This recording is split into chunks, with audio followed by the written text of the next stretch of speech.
Okay, so at the end of the episode 3A, we were dropping off where we would discuss why the Python priestess was not a slave. And so we're going to pick that up here. And for those who haven't seen 3A, you can find it in the description to this episode if you're interested in why does Mr. Mauck in his book, Paul on Trial, miss the two proofs, the best proofs of his thesis, that is the evidence in Acts of the Python priestess in Acts 16 and the kick against the pricks in Acts 26. And if they were properly understood, these two episodes would have repelled Christians. We wouldn't think the book of Acts was written for us. This makes us want to reject Paul, but it would be very attractive exclusively to pagan people because Paul is being endorsed by the Python priestess for many days. He does nothing to stop her. She's extremely influential in the pagan world. And then when Paul's Jesus quotes the play of Euripedes from the 400s BC, kick against the pricks of Dionysius, the dying son of God, the irony and the intent of Paul's Jesus was to invoke a pagan play, which we should know if we're Christians, that Jesus Christ would not quote a pagan play to another Hebrew who knows the Bible, and you could just quote Bible verses if you want to quote something. You wouldn't quote a pagan play to make a point that you're the son of God and don't mess with me, which is what it sounds like to a pagan. But a pagan would go, oh, okay, so this Jesus is no different than our Dionysius, and that's exactly why Luke let it stay in Acts 26. Anyway, so we're going to now go into the next part of the episode. I had split it up where we're going to learn why the Python priestess is not a slave girl. She is a young maiden only. And the reason is she's basically a paid person to do what she's doing. And, elderly women were hired for the job and other people were hired for the job. So it's a job of honor. It's not a job where you're a slave either. So there's multiple reasons. Okay, Python priestesses were very revered, and so if you want to look this up, Wikipedia has this in an unusual place. It's under the Pythia, and so I'm quoting this for a secondary reason because now we're going to get into the kick against the pricks. This is in another passage, and this is another reason why any Christian who knew of the source of the reference, kick against the pricks, would be offended to think that Jesus used this term himself, or used this expression. And so this is obviously not intended for Christians because Christians would go, this is impossible. This cannot be the true Lord Jesus who said this. And we'll see, I can prove to you people who honestly believe in Paul would say this statement couldn't have come from Jesus. And you're going to see how they try to get around it themselves. But anyway, I want you to learn a little bit about the Python priestess because now you're going to see she's tied in with the cult of Dionysius at Delphi. And is it a coincidence that this quote, kick against the pricks, I'm going to tell you, look over here, Acts 26:14. This is the God, son of God, son of Zeus. He's dying in this play. He's going to die. And at one point he's, in a battle with the king of Thebes, the city of Thebes, and use the words kick against the prick. So there's a reference to Dionysius in the same context in which we have the mention of the Python priestess who serves both Dionysius and the Python priestess are all both centered in Delphi. And that's his capital, Dionysius of Delphi, and then he has a cult there as well. So anyway, let's get back. But ever since the introduction of the cult of Dionysius at Delphi, the god that brought his followers into ecstasy and madness, the Delphic god gave oracles through Pythia. So he was apparently understood also to be involved in causing these Python priestesses to prophesy. So that's another thing I had not been aware of until this article mentioned that. Who also fell into a trance under the influence of vapors and fumes coming from the opening, the inner sanctum of the oracle. Pythia sat on top of a tall, gilded tripod. So this is a second confirmation, by the way, of what Plato said. This tripod is incorrectly depicted in that painting by Ludman, that she's sitting on a tripod that's like only half a foot off the ground. No, she's sitting way up high on top of a tripod and giving these oracles. So anyway, so she sat on top of a tall gilded tripod that stood above the opening.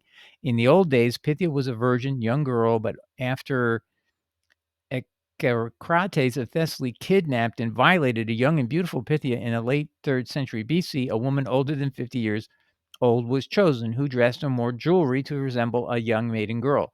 According to tradition, Femono was the first Pythia. Though little is known of how the priestess was chosen, the Pythia was probably selected at the death of her predecessor from amongst a guild of priestesses of the temple. So this tells you already there are people who are being employed to be full-time accessible at the temple to serve this role, because these women had to interchange. It wasn't just one woman at a time. There were 3 that rotated at Delphi, and probably the same thing at Philippi. So they're being paid, and there's a large amount of money that comes in because these priestesses are giving out these prophecies through the help of an interpreter priest, and that's making a lot of bucks. I mean, this is a profit center for the governments.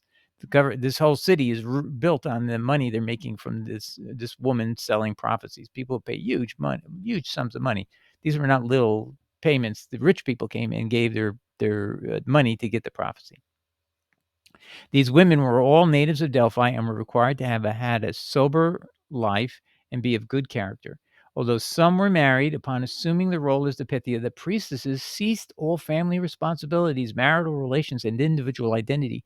So they had to basically wipe clean who they were, not telling anyone what their name is, be completely known as the Python or Pythia, and just don't lose your identity in the character you're playing. So it was like a character in a play, if you ask me, sort of like a theater where you have to put on this other mask, this other character name, and never mention who you really are, and not come out of that role that you're playing. In the heyday of the oracle, the Pythia may have been a woman chosen from an influential family, well educated in geography, politics, history, philosophy, and the arts. So these were not. That's why they could maybe if they were asked anything, they could actually speak. But they were mostly remembered for the trances they went into, and they were just like in ecstasy, garbling and not making much sense most of the time. During later periods, however, uneducated peasant women were chosen for the role. So I guess it didn't matter anymore at a certain time. Okay. Now, I want to talk about this Dionysius cult at Delphi, because it's directly implicated in the book of Acts. And it's, again, something that Christians would be offended if we knew about it. And the very article I'm going to read you, the guy is offended that Jesus could have possibly said this. And so he's going to have his own explanation. He's going to say that he thinks this was put in by copyists into the book of Acts, because it's impossible Jesus would say this once you know the context. Jesus would never say it. The true Jesus could never have said this. How could this end up in the book of Acts? Just saying. Okay. So, but you have to understand this was extremely persuasive to people who were pagans. And that's the key. And so why would Luke include it? So now something that this author, who I'm going to read you, and I'm going to tell you how he reasons that it doesn't belong.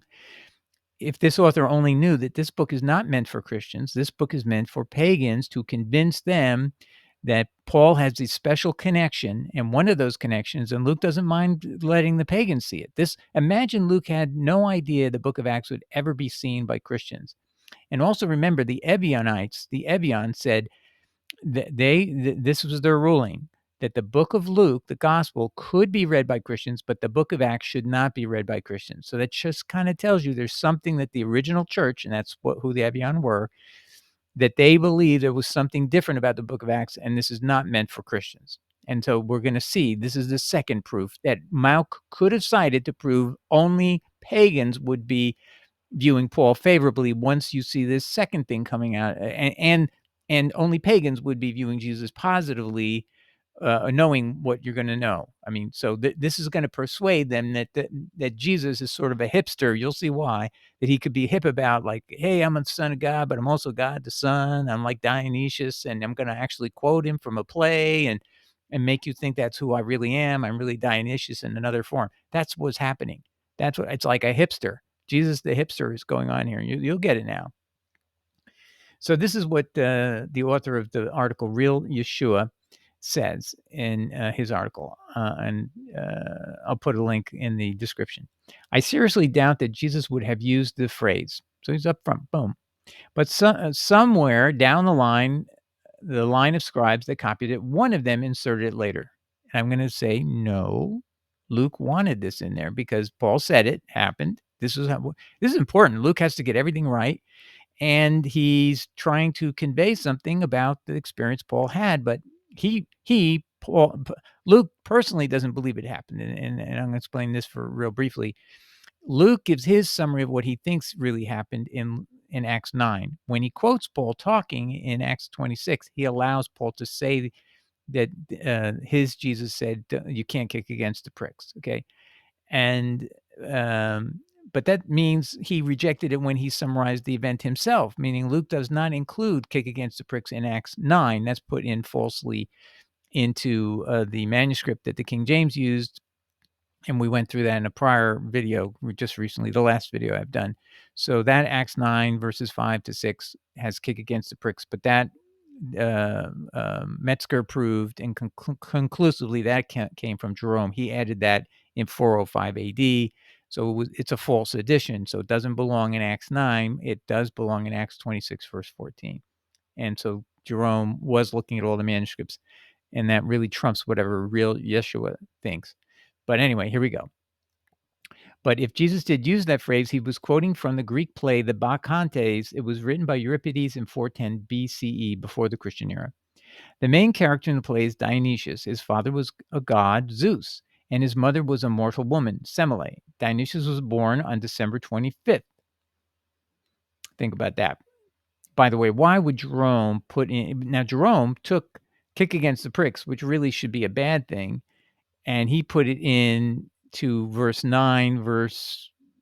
chapter 9, verse 5, as a form of he was thinking it in his own mind, positive, because they're trying to justify why December 25th should be a day of worship. And I know it might sound crazy, but maybe Jerome's pagan identity was like, hey, you know what? He doesn't maybe think Dionysius is a bad thing to connect to Jesus himself personally. So maybe there's some Christians who could tolerate it, and maybe Jerome did, because I have my real doubts about him because of the things I now know about him. He actually took the words and put them in Acts 9:5. That should be a clear tip-off that this man is not really himself a faithful Christian at all. I mean, I know that's a harsh thing to say, but he's fabricating. He's fabricating into what should be regarded as a book that you don't mess with. And then he removed from the books of Matthew and Mark,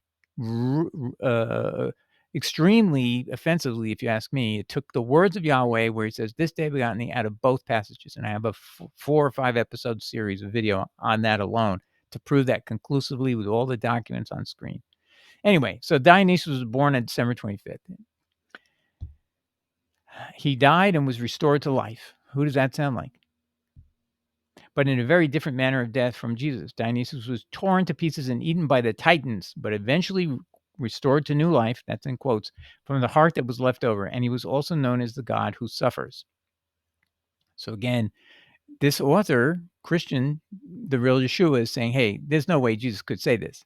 And that's precisely right. The real, true Jesus could never have said this. But Paul is putting these words in the real Yeshua's mouth. Now, I believe, this is just it.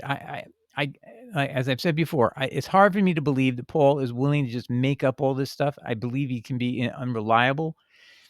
And this one may be where he just concocted this because he knew it would be persuasive to tell Luke this. And if Luke could put this in one of the accounts, or he could use this in front of Agrippa, which is where this is coming from. He's speaking in front of Agrippa. Agrippa's a pagan and would immediately relate to the story of Dionysius. So maybe he's fabricating this quote for the first time in Acts 26, verse 14, to persuade Agrippa. So actually, now that I think about it, that's probably what he's doing, because Agrippa will pick it up right away. This play of Euripedes was popular for long periods of time. And I'm going to show you why Paul knows all about Euripedes in a minute. The part in the play that contains the phrase we are studying today is found in the scene where Pentheus, the king of Thebes, banned the worship of Dionysius. Sounded a lot like what Paul did when he first encountered the disciples of Jesus.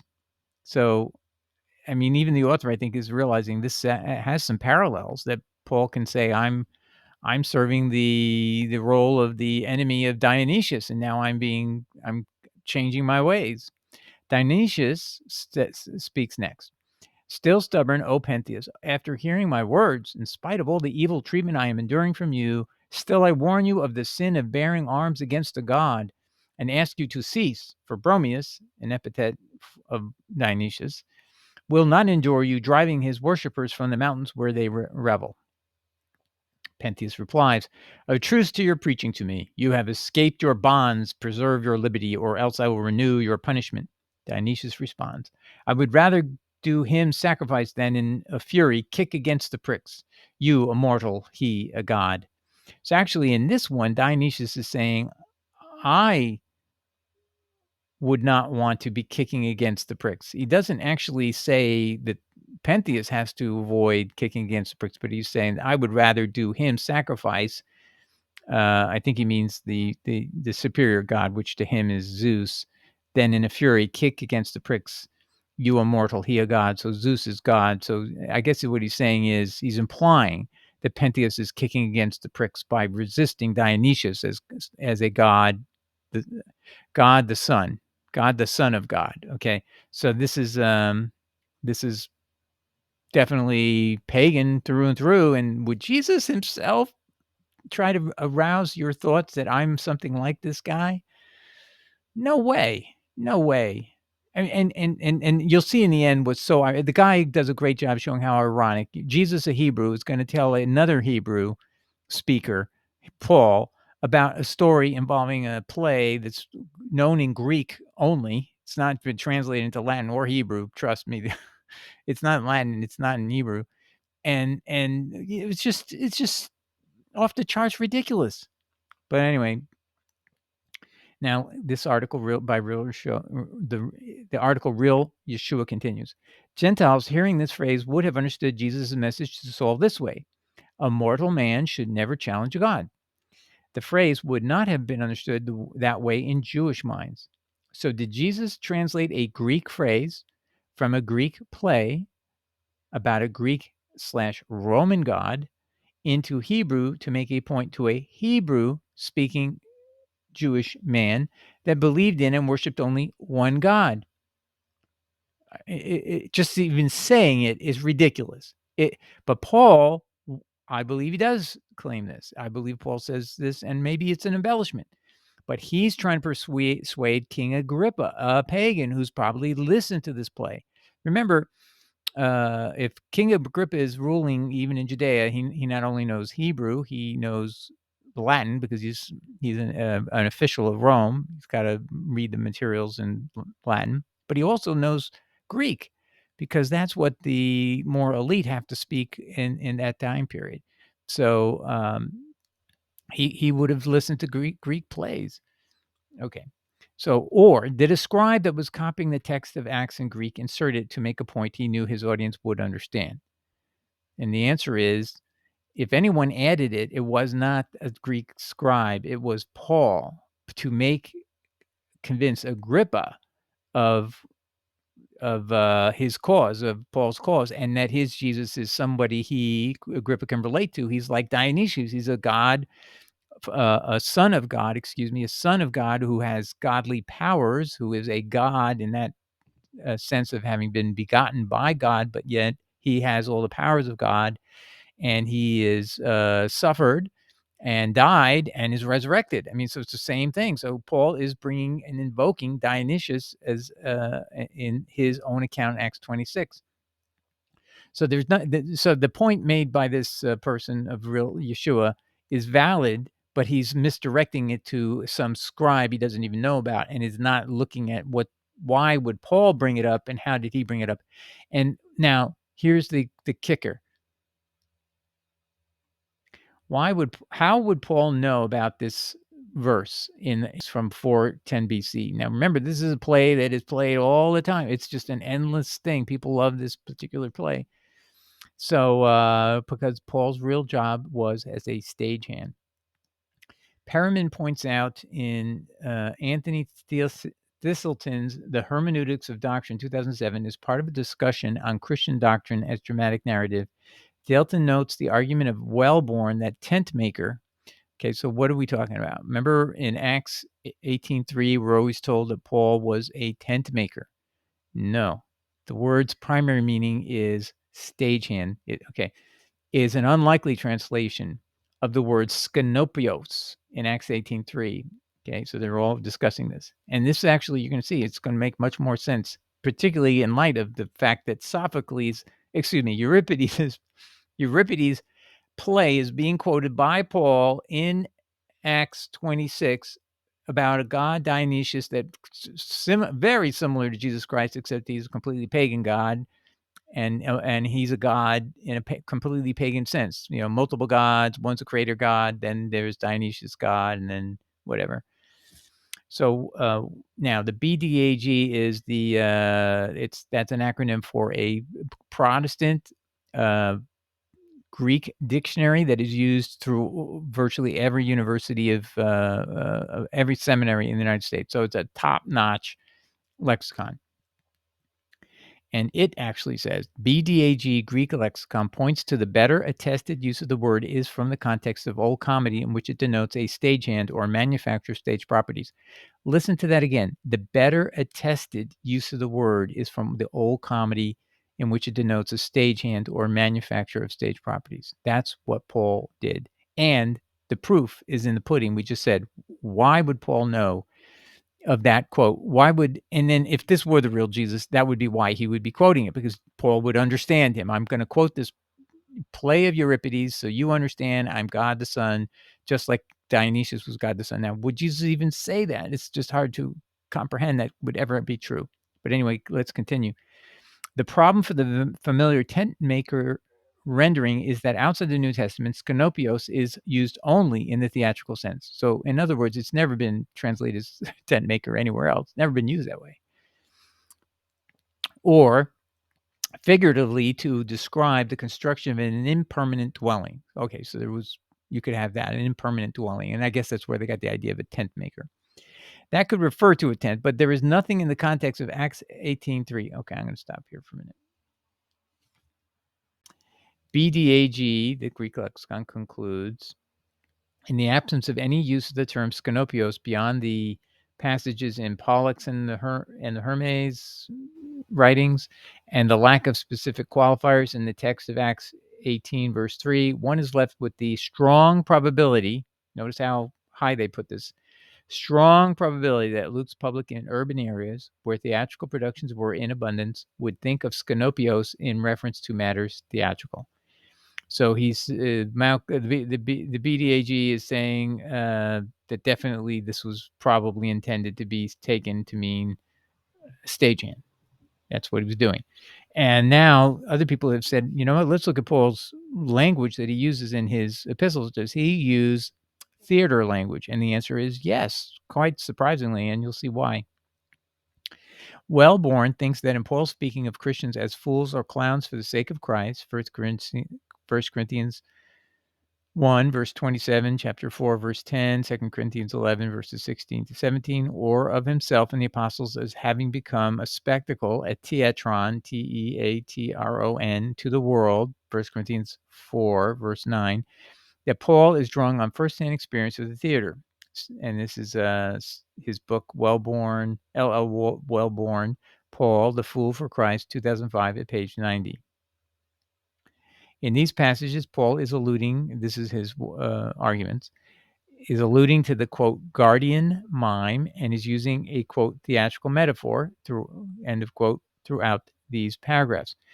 Paul understands himself to be a secondary actor for Christ, a fool who mimics the actions of the arch mime. The mimic fool was a typical character in Greek theater who would copy the acts of another actor. So when Paul shortly thereafter portrays himself as acting with fear and trembling when speaking, 1 Corinthians 2, verses 1 to 5, Wellborn says this fits a common, quote, theatrical metaphor, close quote. Here, quote, Paul portrays himself as a well-known figure in the mime, the befuddled orator, end of quote, id at 92. So I'll stop there for the moment. So that is a lot of proof that Paul uses terminology meant to invoke things that people in the audience listening to him, reading his works, would relate to the theater they go to and saw. So, like, we have TV references or what we call homages to something on television. Well, it's because we share something in common, basically, on what theater we look at. Well, they had the same thing, and so he's using familiar types, words that would be familiar from the theater that the people would have all everybody would have seen a play at some point in time in their lives. It's just like you're not gonna just stay home all day all the time. So author James McGrath in the work The Only True God notes the implications of viewing Paul's advocation is the more common meaning of Skenopios as a stagehand. And he asks this: if that were Paul's profession, how might we think differently about him? How might it change the way we think about his activity of proclamation of the Christian message? And this is an article from entitled Paul's Theatrics, July 28, 2010, by Mr. McGrath. One person comments on Perriman's blog to discuss this question, aptly notes why we do not wish to accept Paul was a stagehand, yet he says there's tolerable benefits of doing so. Quote, it's hard to imagine Paul erecting stage scenery, but maybe that's just another example of interpretive conditioning. In any case, if it helps to bring to life the various cultural frames of reference within which Paul's mind worked, it can't be a bad thing. I'm all in favor of deflating his theology to culturally and religiously and politically relevant proportions. End of quote.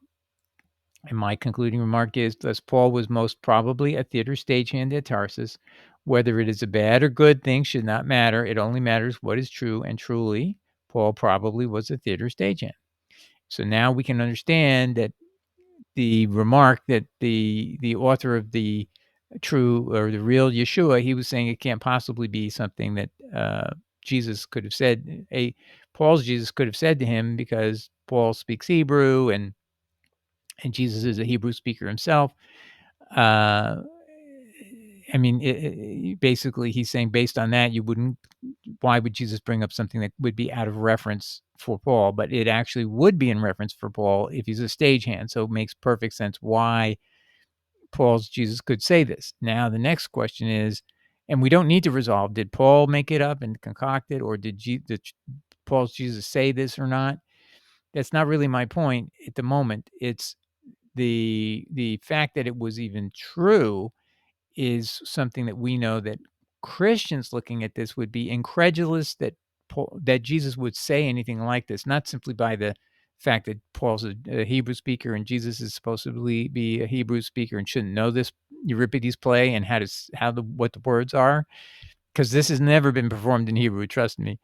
So there was another level upon which this had impact for the pagans of Nero and Theophilus. Well, they're going to go, well, Paul is serving a god, Jesus, because now they would assume he's God, like God Dionysius, who we better not buck against, which is what was the message of the play of Euripides, is that Dionysius, although he's going to die after this point in the play, that he and the king of Thebes thinks he's beaten him, he's going to rise from the dead and he's going to get revenge on the king of Thebes. So this is why the message is to the Roman rulers, you better not ignore this Jesus, because he's coming back and he's going to kick your butt.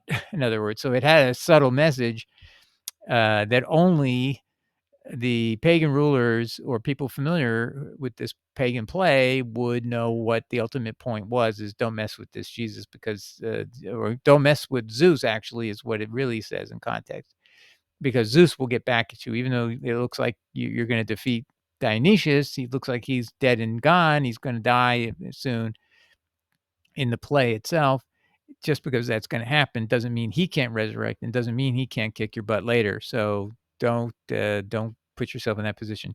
So it was definitely very possible that Paul would have said these things, and whether he made it up or Jesus said it or not, I mean, I don't think Jesus said it. So I mean, that tells you where my conclusion be. Paul made this up, and I think that's what Luke's conclusion was, because it does not appear in Acts 9 where he's stating what he thinks happened on the road to Damascus. He just says, Jesus said to him, "Why are you persecuting me?" No kicks against the pricks are added there. That's a fabrication by Jerome centuries later, as we showed in the very last video we did, and that's why we can just say this was a very stark negative impression that Jesus gives. He says, "Why are you persecuting me?" And you'll be told everything when you get into town, and that's all. It's very harsh, unfriendly, almost mean version when you cut out those words. Can't kick against the pricks.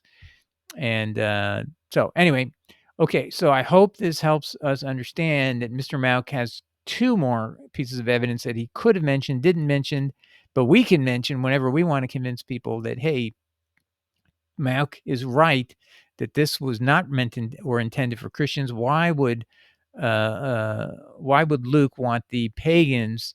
Why would Luke exposed to Christians that Paul was endorsed by a demonically controlled woman for many days, takes advantage of her, and we have to inform our listeners, we're trying to convince, that she was a very influential person. She was a famous role player who, whatever she said, people would follow. They would then, they would, if Paul had the way of salvation, they were going to follow what he's teaching. So that is not a good reflection that teaching that Paul's giving is really from God. And then the kick against the pricks. I mean, that means that Jesus, the Lord Jesus, is willing to use a pagan play about a dying Son of God to try to convince Paul that he's really the true Jesus. That would have repulsed me. I would go, this can't be the real Jesus. Why wouldn't he quote the Bible or something? Why would he do that? So it would repulse Christians, but the pagan rulers there in Rome, they're going to go, hey, Nero, this is great. This guy's Jesus is really like our god Dionysius, and maybe that's who we'll call him.